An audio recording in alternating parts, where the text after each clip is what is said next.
Well, first of all, I want to thank all of you for coming tonight. It's been a very traumatic summer for all of us, and hopefully this work that's happening will produce some results that may help us as a community, but even more importantly, hopefully it'll help other communities in the future. Because as this says right up here, it's the last straw. It's the last time we want anything like what happened to our community to happen to any community in this province.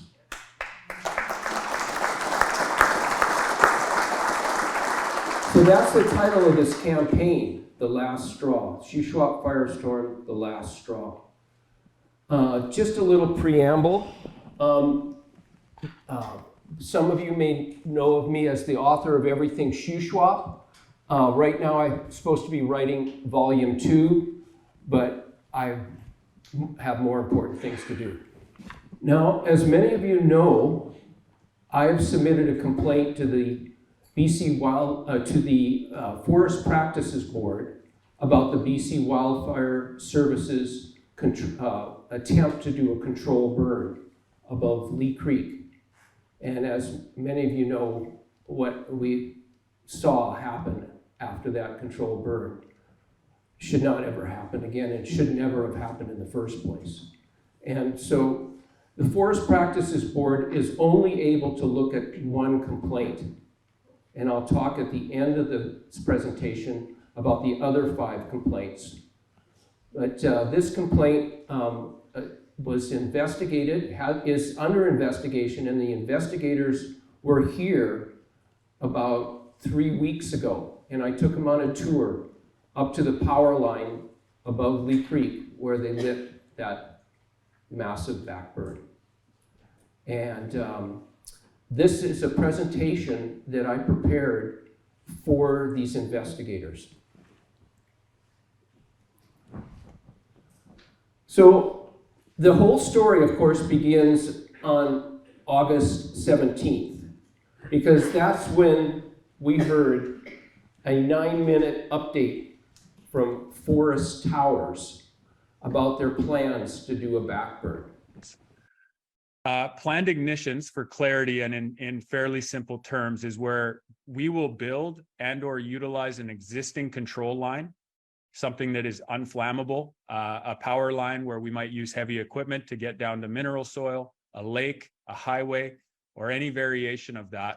That was what we would call a control line. We build it in front of the head of the fire, the main body of the fire, and then we conduct a planned ignition utilizing weather experts, fire experts, and operational experts based on what weather is currently on site and what weather is coming. The goal of a planned ignition is to work from the control line to the main body of the fire and remove all fuel by burning it.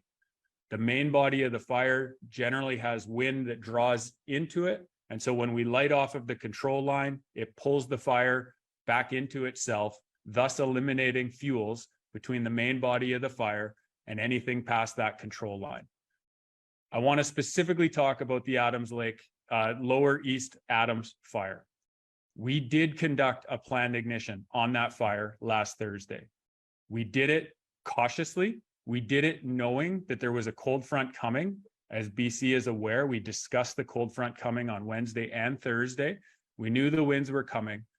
As those winds were approaching, going through the Caribou Fire Center, there was a continuous line of fuel between the main body of the fire and all of the communities along the North Shuswap. We did our planned ignition under the conditions in which we planned for, and it was largely successful. I want to be perfectly clear, that planned ignition saved hundreds of homes and properties along the North Shuswap. Unfortunately, with the wind that we knew was forecast and that was coming, that fire went above the control line that we burned off from and then swept back into the communities in the North Shuswap. We were still successful in protecting some of those properties along the North Shuswap in the hundreds. Unfortunately, we've also now seen the devastation the main body of that fire had in areas like Scotch Creek, Solista, and others. And our hearts go out to those individuals who have seen the devastating impacts of that fire making its push. Our planned ignition is used quite frequently in BC. It is also used across the globe.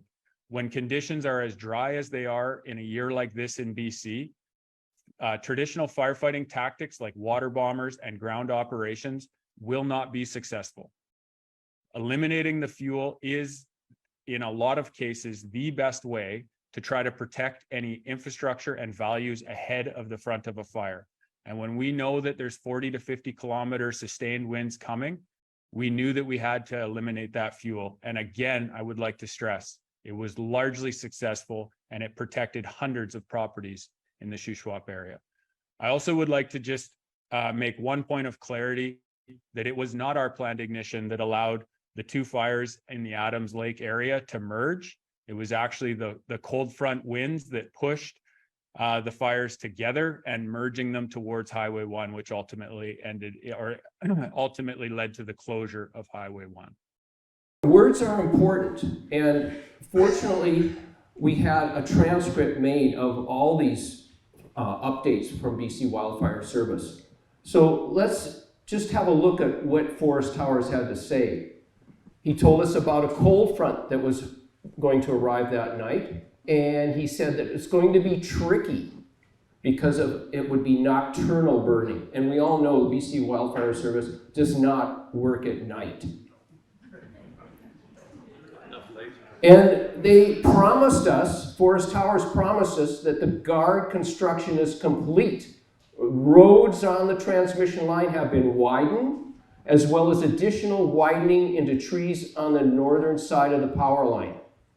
But if you notice the footnote below, no widening was done, either of the road or the power line. And of course, he told us that there's going to be a risk.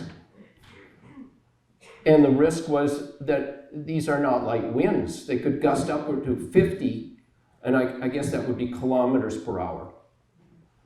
So there's a probability that is greater than zero, he said, that these flanks will become active and start spreading embers further down. He's really he was letting us know what was going to happen, really. And that they would go beyond the guard and cause spot fires. So this isn't an guaranteed aerial ignition. What a forewarning that was. And he said, again, there's going to be a southern push of the fire overnight in terms of firefighting efforts. It's going to be very difficult. The plan was to burn this blue area here. Lee Creek goes right up here, and this blob, yellow blob, was the existing fire. The Bush Creek East fire, there's been so many names, Adams Lake East or whatever. I'd like to just refer it as the East fire. And of course, it started in July 12th, and this is where it was come August 17th. So their plan was to burn all this off so that this fire couldn't advance any farther because forest is fuel, and they wanted to burn that fuel off. Now, what they didn't do was pay any attention to Canoe Forest Products and the work they've been doing up there at the power line. They had, this spring, logged all these cut blocks. They were all full of slash and big piles of debris. And I had a forewarning just after they lit the back burn by Jeff Lipsett, the forestry manager of Gorman Group. Jim, for your information, we have a guy from Canoe Forest Products meeting with the I-team, that's Incident Command Team, this morning and afternoon discussing the contingency guards, providing the maps and providing contractors. That all sounds great. And then we learned he met with them just before this was put out, and the plan was to meet this morning to discuss further plans. We were never told of the burn plan. Not happy. Hope it goes well and stay safe. Okay, so the Wildfire Service actually had a video taken of the back burn. So this is where the video begins on the west side, and the video ends on the east side. But we believe they started the ignition on the east side because the smoke was greater. So on the west side, you can see these roads go down to Eva Road. And then if you look the next one below it is Lee Creek Canyon right here. And then right here is one of the turns in the power line. And you can see that cut block, one of them. And then here's where they ended it at the next turn. And there's that, the last cut block was right there. Well, that backburn was lit right above where we live at Lee Creek. And at 5:30, it was an enormous fire already. And then at 6:35, this is from our property, and you could see that the smoke is already heading to the east. At 6:40, you notice the fire is already moving down into Scotch Creek. You can see the smoke coming out of the Scotch Creek Valley. And that's just 2 hours and 40 minutes after they lit it. And this is the scene from line 17 at 7 p.m. And at the same time, at 7 p.m., one of our neighbors who was working part-time for the BC Wildfire Service had one of their radios, and he heard on the radio someone up on the power line say, "The fire's jumped the guard." And then I heard a story from 2 sources that there was a crew of Brazilians that they had up there monitoring it, and they made a wrong turn. And there was a helicopter up above, and they were desperately trying to get them to turn around. And they were phoning the Brazilians, but you know what? The Brazilians speak Portuguese. So they couldn't really get across that they were heading the wrong direction. Finally, they realized what they were doing, turned around, and the fire hit them. It went right over them. But fortunately, they survived. They drove out of there. They whisked those Brazilians apparently out of the country the next day. They wanted to cover that story up. So by 7:30, that smoke was really blowing to the east. Very strong. At 5:17, this is what's happening at Meadow Creek. At 5:17, they could see the fire approaching, and there were 2 helicopters there. This is important. BC Wildfire Service was very well aware of what was going on. They knew exactly that backburn had backfired and was heading our way. Then at 5:57, look at that smoke. That's in Meadow Creek. That's 2 hours after they lit the fire. It was already jumped over Scotch Creek and it was in Meadow Creek. Well, Meadow Creek, as many of you know, was an active scene that night. There were, the fire department was up there, the local residents had to fight the fire, and this is the scene at 9:43 and the uncontrolled burn at the west end of Meadow Creek Valley. 9:45, it's getting pretty scary up at Meadow Creek. Listen to that wind howl. Then at 11:05, the fire is now surrounding the properties near the end of Meadow Creek Road.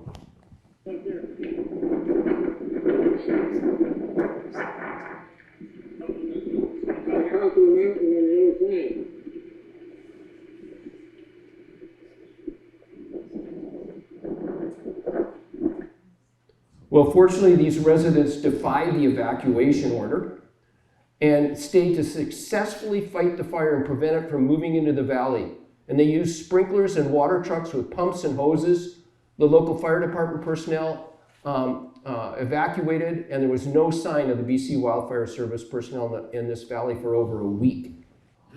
Now, here's proof that the BC Wildfire Service knew what the heck was going on, because an evacuation order was issued at 11 o'clock for Meadow Creek. And in order for an evacuation order to happen, it has to be recommended from the BC Wildfire Service. They contact the CSRD issues the evacuation order. So they knew at 11 o'clock things were not going well. They knew, we already know they knew at 5:30. At 8:45, 4.5 hours, look what it looks like from Sorrento. It's a massive fire.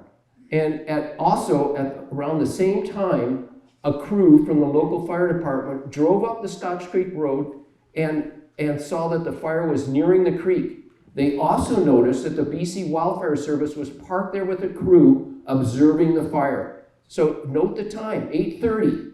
They knew what was going on. 9:04, the fire's getting larger and it's heading over towards Scotch Creek. 9:20, getting closer and closer. Look at the size of those flames. At nearly 10 o'clock, you could see it quite clearly from Scotch Creek. And this is what it looked like in Sorrento at 10:30. That's over towards Scotch Creek right there. Then at 10:28, Dean Acton drove up the Scotch Creek Road and saw the fire right next to the road at 5 kilometers. There's the 5-kilometer mark. There's the fire. This is what it looked like at 2:35 a.m. in Scotch Creek.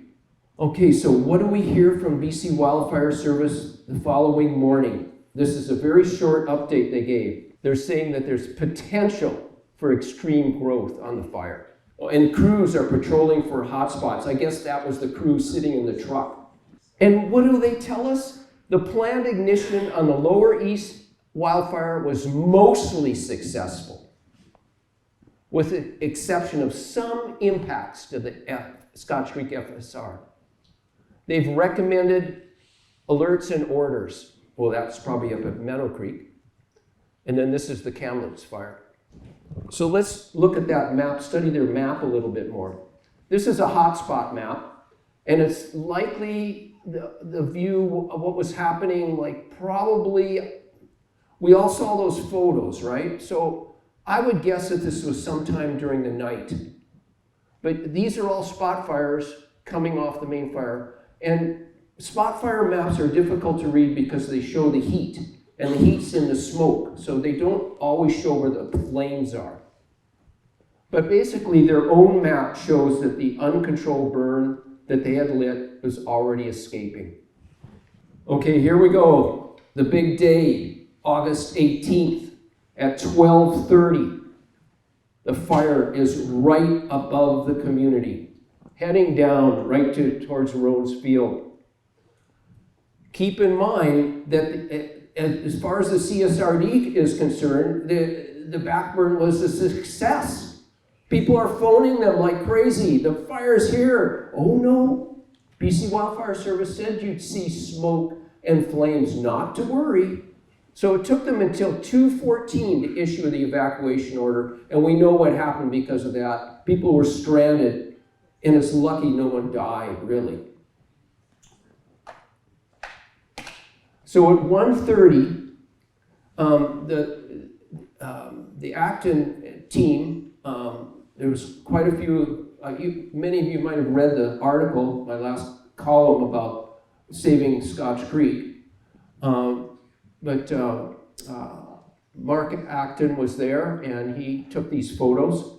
And he said that a BC Wildfire Service helicopter was flying around, landed in the field, and probably it'd be a manager, gets out of the helicopter, and Mark asked him, well, what's going on? Do you have any information about the fire? Nope. He said their communication was down. That was his excuse. And he had no information to give him. And he didn't have any plans on how to control it. And so they were there in that field building a fire guard because, you know, they saw those flames coming down, and they decided that a fire guard in Roan's Field would help stop the fire from coming towards Scotch Creek. Well, then they get a call on their cell phone, and the fire is already down on the flats by the transfer station. And speaking of the transfer station, here's an interesting story. I talked to the fellows there, 2 of them that worked there. At about noon, they phoned the CSRD and said, the fire's in the hills. Shouldn't we close? And the CSRD said, no, you have to stay till 2 o'clock. That's your job. So my son-in-law, Jeff, showed up there with some stuff. And he said, the fire's coming, get out. So they shut her down and got out of there. Well, then by 4:36,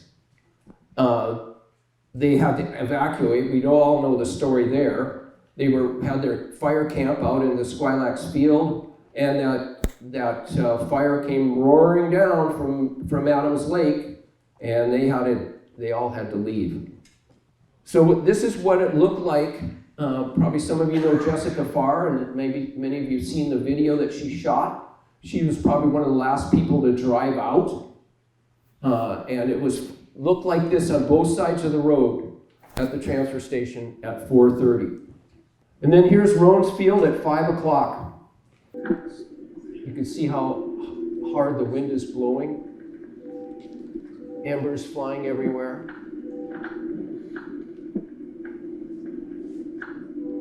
But our local heroes were managing to stay and fight fires, not like the BC Wildfire Service.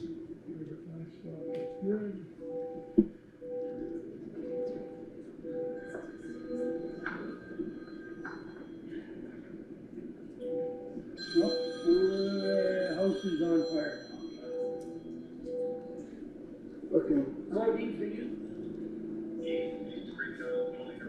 Good, Greg. It's bad. It's really bad. Scotch Creek's half on fire. I'm just driving around. It's really bad.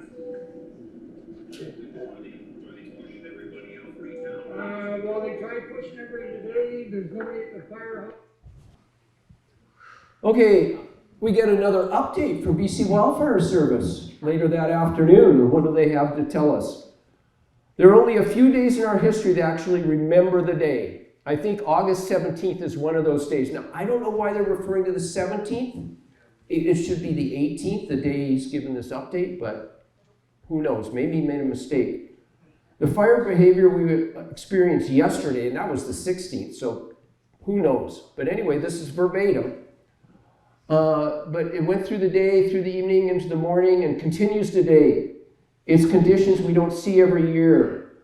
When we start to see 300, 400, 500-foot flame leaks on fires. Aviation resources are no longer effective. Well, they never had any to begin with, so I don't know why they're worried about aviation. Ground resources, well, not safe to put out front, nor would they be effective. But of course, our local teams were out there working away. And really, it's really trying to get people out of the way, ensuring that we're doing everything we can to protect homes and infrastructure. Well, they were just protecting their asses and took off to Kamloops, right? But it's a very challenging environment when a fire gets up and has the ability to run like that, so many fires.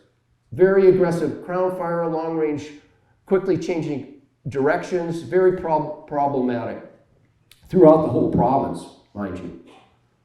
So just a few scenes from that night. This is from an evacuation boat. Imagine you're in that boat, you're heading to those flames to find some people to evacuate. There's another scene from the lake, and there's a familiar scene, the log builders on fire. Okay, here we are finally on the 19th, after we all somehow survived the 18th. And what do we hear first from BC Wildfire Service? We hear condolences. Now, I always thought condolences were for when someone dies. So I thought that was an odd choice of word. So he offered his condolences, so I'm sure it makes all of us feel better, with the impacts of the fires in the Shuswap and Adams Lake area. So then, right away, they start this cover-up story. And that we had two fires, and essentially they are now one fire that have combined. The fires never combined, I can tell you that right now, and I'll show you later. So they combined, and they made a significant run all the way to Sereno, close to Chase, across Little River, Highway 1. It made a run yesterday in under 12 hours of over 20 kilometers. So the fire, I think, was at Adams Lake at about 1 o'clock, and it was in the field in Squilax at 4 o'clock. So yeah, it was pretty fast. We will have developed a new plan. We continue to have structure protection. Yeah, there were some structure protection guys. Actually, they did show up that day on the 19th. And aviation resources working to protect structures in the area. Well, we didn't really see any aviation, did we? Oh, and guess what? There have been impacts to structures. Okay, then we get another update, and this is interesting. It's with a map. This is later in the day, and it was a very challenging night for first responders. A challenging night because they had to spend the night in Kamloops. You know, they had to move their tents. They maybe didn't have a tent to sleep in, so it must have been tough for them. But definitely was tough for all the wildland firefighters, the locals, and local governments. They had a tough time staying up all night in CSRD building, I guess. And there was impacts to communities.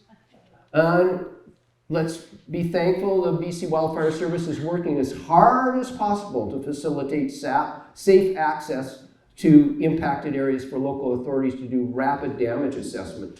Give me a break. Then they're going to share the news about the structure impact. That didn't come for weeks later, I think. The wildfire growth was primarily due south, and that's not even true. It was it was south, but very much to the east. If you look on a map, Celista is east of Adams Lake. So Bush Creek came, and basically, oh, here's one other little lie, or maybe they just didn't know. The fire is still north of Lee Creek and has not moved into the community at this time. Well, I'm sorry, it burned 10 homes in Lee Creek, Upper Lee Creek. So we get this another map, and it shows basically their backburn and what it did to the North Shuswap. So let's have a look at that map a little closer. This is the Adams Lake East fire. It's over in Gold Creek. It was pretty much stuck in Gold Creek. I'll show you that later. And then right here, remember these are hotspots, and that's from the smoke. But this area never did burn. It's an unburnt spruce balsam forest. And all of this is the uncontrolled backburn escape right in here. We have another update on August 21st, the next day. So it's now gone from condolences to empathy. So they want to extend their empathy and their organization's empathy. So then he gives this long-winded paragraph here about planned ignitions and why they have to do them, and basically saying this is what they had to do because of the wind coming. And then we get this misinformation again where he says it was largely successful. Largely successful, I guess 76 homes and 50 damaged is the part that wasn't successful, but the rest was, I guess, in their eyes. I want to be perfectly clear, the planned ignition saved hundreds of homes and properties along the North Shuswap. It didn't save one house. Unfortunately, with the wind that we knew was forecast, the fire went above the control line that we burned off from and then swept back into the community of the North Shuswap. Say what? It never went above. It basically was the backburn that blew our way. So the misinformation, the burn was uncontrolled, was not successful, didn't save any homes. It's unclear as to what that fire refers to, but that fire did not go above the control line. Okay, now we're getting into the detailed mapping that we've been doing to show what actually happened. And this is a September 10th satellite map that shows the burn area. So this is just the version that shows you where everything is. So Lee Creek Heights is over in here. Here's Scotch Creek. Here's the power line right there. There's that East Adams fire over there. This is that unburnt area. There's the Meadow Creek Valley right in here. And basically, the fire split when it got there. Onyx Creek's over here. There's Celista. Here's the Cottonwoods, Squilax Bridge. There's their camp they evacuated, and over there is Bush Creek. So let's have a look at the kilometers. It's true. The fire that morning, early that morning on the 18th, was way up there, about part way up Adams Lake, and it went all the way to there, 20 kilometers. And the existing fire, the Bush Creek or the Adams East fire, was pretty much stuck in Gold Creek Canyon. And from the power line to where, as far as where it went, was about 3.5 to 4 kilometers away. Here's where they lit the backburn, and the backburn is 10 kilometers away from Solista. Now this is an important map because remember that yellow blob? Well, I had someone transcribe that blob onto this burn map from September 10th. And you can see the shape of the fire as of August 16th. And you can tell right there that that fire, despite that windstorm, did not go very far. It just moved a little bit into there, and it couldn't go any farther east because of this dense forest. I drove up there with the forester from Canoe Forest Products, and we went to the end of the road. It was just solid trees, wet soil. Damp, even because of the drought, stayed damp. So that fire stayed contained. And you might remember August 15th was a really bad night. The fire did blow up quite severely. And the next day, that was the only day I ever saw water skimmers working on this fire. They worked all day, and I would imagine they would have been dumping water all along here. And that probably helped slow the spread of the original fire. And so here's the backburn here, and it came down through here into Scotch Creek, jumped across the creek in many places, then crawled around through here, across Leopold Road there and down into Solista. And then on the other side of Meadow Creek, it came all the way over past Evans Road, Garland Road area there. Now this is the fire map that they put out, and we can sort of see the same thing. This is the boundary as of August 16th, and you can see that this fire did not move very far. And this is Corning Creek or Lee Creek here. And so you can see where the backburn went quite clearly in this image. Now we're getting into the aerial photos, because you can really tell a lot when you're up in the air. And this is right above Lee Creek. This is where we live right here. Most of our property is burnt toast. Here's the power line here. Here's where they lit it. So the power line, there was no brush right in here, so it did sort of hold it a bit from coming this way. But what happened was it snuck underneath the power line in the canyon. And it went up the canyon and down the canyon and came back up right there. And then it blew into upper Lee Creek Heights. Came whipping down there into Scotch Creek. And you can see on the other side of Lee Creek, where they lit that backburn, it didn't really go very far. And my theory is that when the winds came, it blew that fire back on itself and it just blew it out. And this part of the slash line was quite green too, so it wouldn't go any farther this way. And you can see the original fires up here, it didn't go very far. There's Gold Creek way up there. This is a really good Landsat image here. Here's where they lit the backburn, right above the power line. Remember those turns? Here's where the fire ended. Remember that cut block I showed you earlier from the video?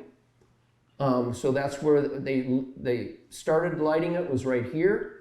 And so this power line covered in dead brush. 2 hours later, it jumped there, and then it whipped down here, whipped along through here, jumped over, and there's Meadow Creek Valley right there.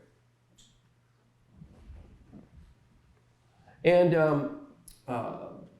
some of my environmental friends, when they saw this photo, they couldn't figure it out. How come those plantations didn't burn? So what happens basically is when a plantation gets a certain age and it gets a closed canopy, that closed canopy holds the moisture into the soil. And so there's a resistance to fires. So, I mean, not all of the plantations survive. The younger ones, they go up easily. And there's that spruce forest up there, spruce balsam. It wasn't going to burn. They never even had to light this backburn. So this is looking at it from looking to the west, and there's the power line. You can see it's all burned all the way down the power line. It was, instead of a control line, it was a fire conduit line. Went whipping down there. Burned that. When this photo was taken, there was still a bit of fire up there. And this is another view looking, there's Copper Island, there's the hills above Scotch Creek. Scotch Creek's down there. You can see how the fire just whipped down there, no problem. This is Lee Creek actually, down in here.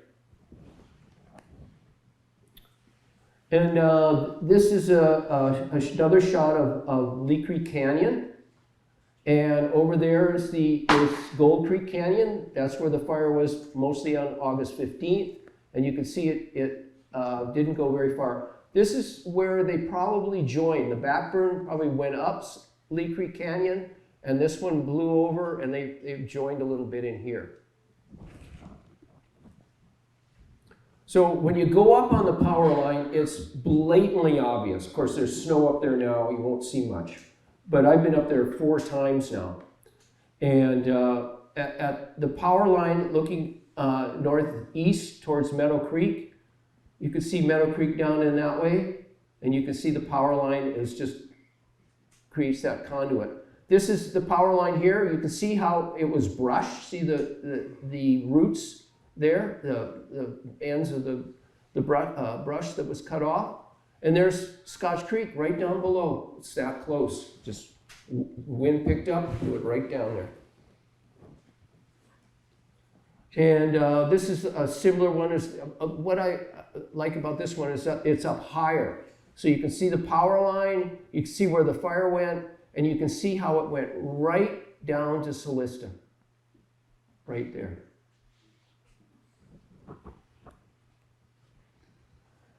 Now, this is Gold Creek. It's also known as Nikwikea Creek. And there's the unburnt spruce balsam forest. The fire was really hot in the Gold Creek Canyon, but it was contained in there. When that windstorm hit, it didn't really move much. It just sort of moved out over towards Lee Creek. There's Lee Creek Canyon there. And another shot of Gold Creek Canyon. And it shows how the fire couldn't get into this spruce balsam forest. This shows the connection between the two. Gold Creek here and Lee Creek here. And this is where they did a little bit of dancing back and forth. And I was able to take these photos thanks to Mark Acton, who took me up in their Acton helicopter. And this is the west side of Lee Creek. And it shows how it didn't really burn much on the west side. I think they claim that the backburn saved the homes on the west side of Lee Creek, but we all know that didn't really happen right after all, seeing all these photos. Now, NASA has a mapping service that they call the Hotspot maps. And so I was pretty glued to that mapping service.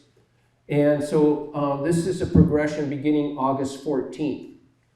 And got to remember though that the hotspots aren't exactly where the flames are, but it gives you some idea. So August 14th, the fire was pretty much in Gold Creek Canyon. On the 15th, as I said before, it was a very hot fire. And it was probably throwing off some spot fires over to Scotch Creek. But this area here, remember, it never really burned, but the hot spots are the smoke. So, but it was a bad night. Then the next day, on the 17th, the day they lit the back burn, the fire was pretty much in here, and it looks like it was there, but it wasn't. So you don't get a totally clear picture from this.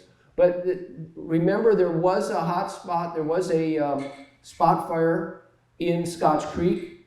On the 17th, they worked on it all day with a helicopter. And there was a spot fire up in Meadow Creek on the 16th, I believe, and it was our local fire crew that went out there and put it out. The local volunteer fire department helped. So this is the 18th, and one thing with these hotspot maps is we don't know the time they were done. So we can only just guess.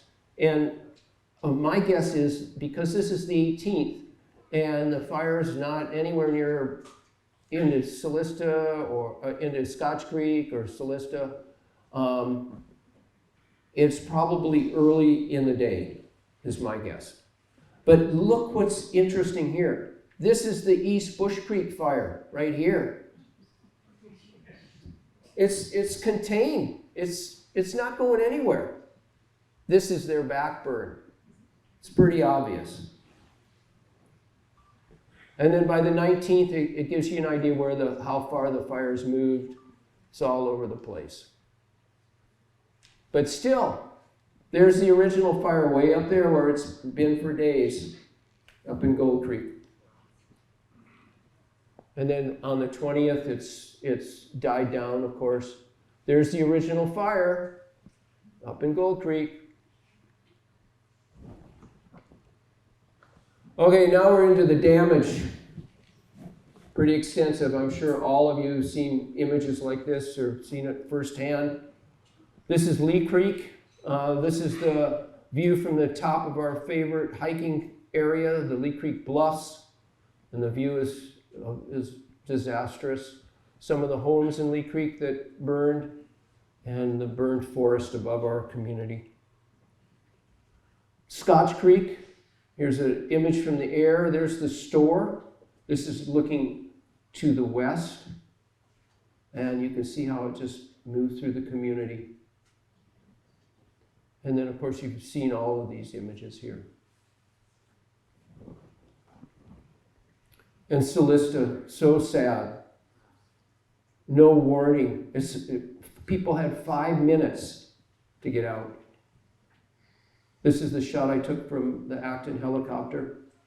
It's interesting how random fires can be, how it could burn these houses and then these houses didn't get burned. And then, of course, the damage is so extensive. So here's the conclusion that I gave to the Forest Practices Board investigators. The decision to use an aerial ignition in an attempt to control the Adams Lake fire a few hours before a major windstorm was a case of irresponsible, gross negligence that resulted in massive destruction throughout the communities of the North Shuswap. The Adams Lake East fire did not pose as great a risk to the North Shuswap as the BC Wildfire Service had assumed, because it was held by advancing east by a moist, closed canopy spruce balsam forest. As well, there was intense action by water skimmer aircraft. After the uncontrolled burn moved south and east a few hours after the aerial ignition, the BC Wildfire Service initially admitted that it caused some impacts, then afterwards provided misinformation about the fire and delayed recommending an evacuation order, even though they were well aware of the actual situation, given that there were BC Wildfire Service personnel on the ground and in the air observing the spread of the burn. 4, BC Wildfire Service did nothing to stop the spread of the fire on the morning of the 18th. They had a crew up on line 17 observing. Then they evacuated their camp and did not return until days later. The use of misinformation by BC Wildfire Service is purposely deceitful and was done and is continuing to be done to cover up their most obvious mistake to do the aerial ignition, so as to avoid any responsibility for the massive amount of destruction their mistake caused in North Shuswap communities. As well, by announcing that the aerial ignition was a success and by delaying the evacuation order, they created extreme risk to citizens that they are mandated to protect. It was only thanks to the heroism of local citizens and first responders that no lives were lost.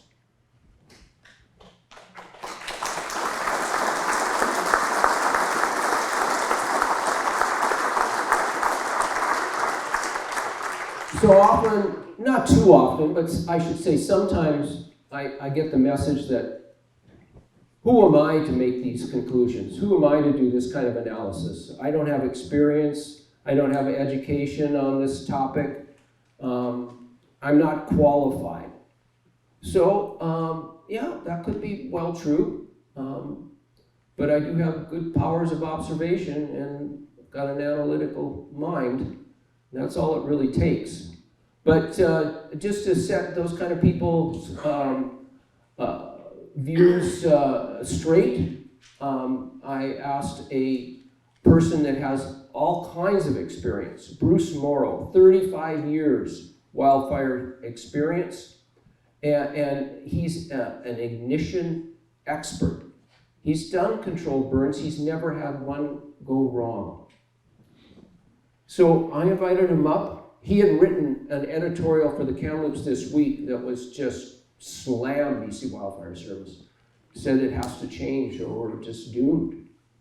And so he came up on October 4th and did a tour and investigation.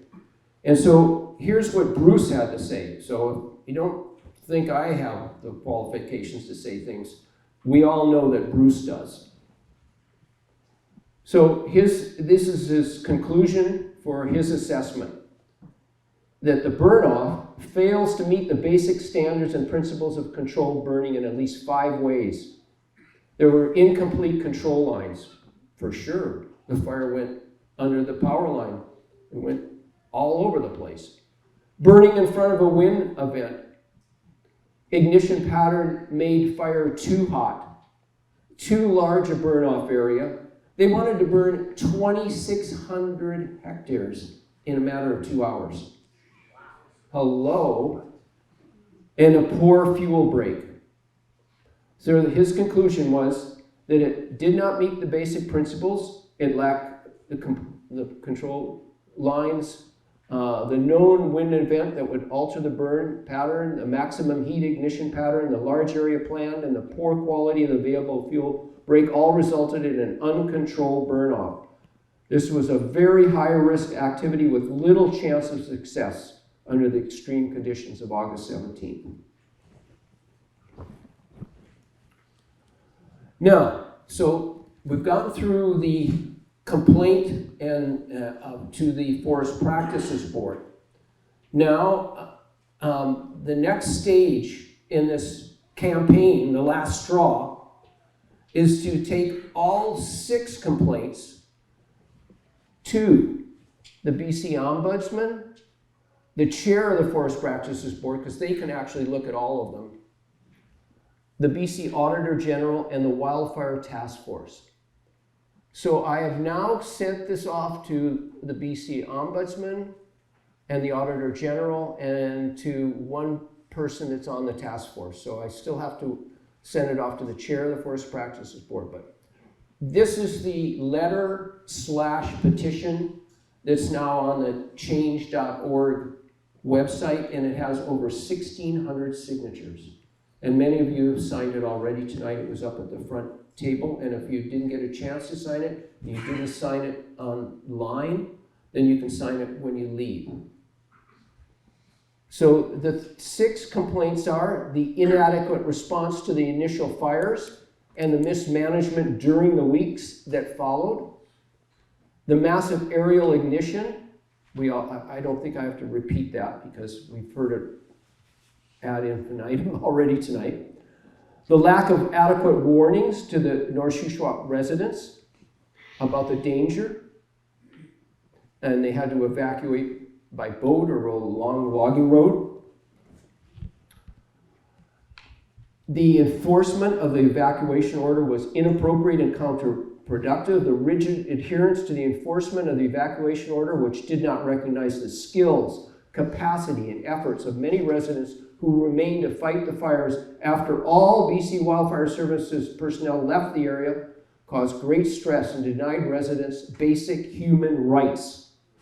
These residents saved countless homes and properties, yet they were blocked from receiving supplies and could not drive on the roads where roadblocks were staffed by police and with spike belts. On the morning of August 18th, they did not take any action to control the spread. And number 6 was the continued spread of misinformation by the BC Wildfire Service.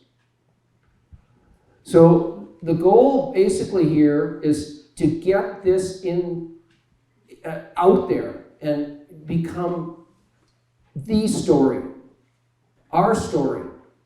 And we want our story to result in changes, because we don't want the same thing that happened to us and has happened many times before in communities like Monty Lake, Kelowna, Gun Lake this year, Elephant Hill. The list just goes on and on. I had a call just 2 days ago from an old fellow at a cabin up on Misconneluth Lake. He said after they lit the back burn, it came back and burned 10 homes on Misconneluth Lake in 2003. We can't continue with this going on. This has to be the last straw. Now there's sign-up sheets on the back table. One is, do you have a story to tell? And I haven't told you about this, but Deanna Kowalski, well-known local author, and myself are planning to write a book about our fire. And we've already been interviewing people and putting this story together, and it's going to be quite the book. Then there's, we've set up a kind of an ad hoc, little smaller group called the North Shuswap Defense Fund, and the goal is to raise enough money to cover the cost of a Freedom of Information request, which is quite expensive, as well as tonight we're having a video made, and we want to cover their costs as well. And that video will be on YouTube, so you can let your friends and neighbors know that if they missed it tonight, they'll be able to watch this whole evening presentation on YouTube. And then Carl Bischoff's organizing a North Shuswap Rapid Fire Response Team, and there's a sign-up sheet in the back for that, and he's going to be saying a few words about that coming up here. And then, of course, there's the letter and the petition with the 6 complaints.